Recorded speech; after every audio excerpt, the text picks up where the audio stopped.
hvað það sem þú ert að gera í þessu kakókastalanum þínum? Er þið að tantrast þar eitthvað eða?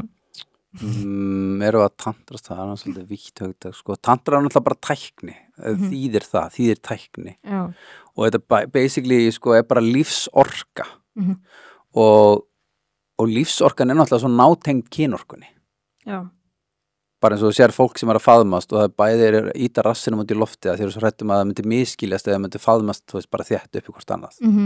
Sem þýðir það, við erum alltaf ógeðslega mikla áhyggjur af kynorkunni. Bæði við gerum við hana af aðalatriðinu og erum ekki í flæðinu að vera náin, skilur. Já. Þannig að jafnvel, ef ég segi mig ég myndi bara, þú veist, giftast einni konu og ekki sofa hjá einn annar og eignast menn, bara sá skóli að fara í gegnum það að mæta afbrýðiseminu minni, mæta óttana við að vera yfirgefin, kunna að tjá mig og fara í samskipti við fleiri en eina konu, bara þvílíku skóli.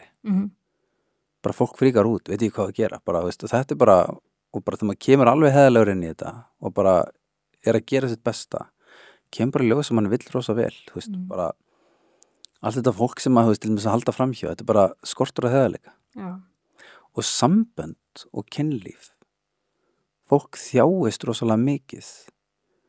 Þú veist, þegar það segir ekki hver það er, þú veist, þess vegna dettur spenna niður í kynlífinu, þú veist, það er alltaf að halda í eitthvað, þú eru ekki að segja þarfirnar sínar og langanir.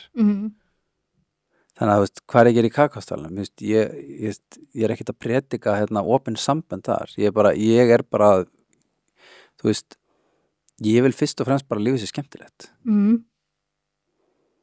Og, þú veist, ég er með grínhlaðvarp sem ég bara elska að grínast, mér finnst það geðveikt, gera það bara helst alla daga. En svo lendir maður í því að það er ekki gaman og það er ekki fyndið og þá er maður að koma að staði á hverju það er ekki gaman og ekki fyndið. Þá getur maður að fara að skoða sjálfsvinnu. Ertu með kakóseremóníur einu sinni í viku eða? Ég hef verið þar, já, ég hef verið með kakóseremóníur einu sinni í viku yfir veturinn, svo kom sumarið og þá er ég að ferðast úr mjög mikið.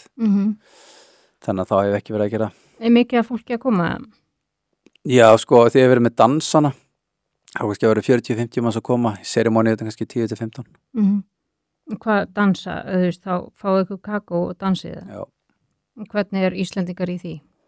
Eru þeir bara... Ég hitti ótrúlega marga niður í bæ sem eru svona, þú veist, fullir, sem eru bara, oh my god, ég er svo til ég að koma, bara þórið ekki og allt þetta, skilur. Og maður bara, ok, ég skil þig, þú veist. Þannig að, en þeir sem þora, það er bara ógeðslega gaman að sjá það. Þú veist að því ég hætti að drekka 2014 og upplifði mig bara svona algjört strand. Bara, ok, hvert fer ég þá? Hvað ger ég þá? Skilur, ef ég vil skemmta mér. Ef maður bara dæmdur til að vera að horfa á RÚV bara. En að hafa eitthvað svona vettvang sem fólk kemur, hittist, skemmst sér, það er bara geðveikt, sko. Og það er enginn að drekka það? Nei. Ekki áfengi? Ég leyfi ekki áfengi í þessu húsi.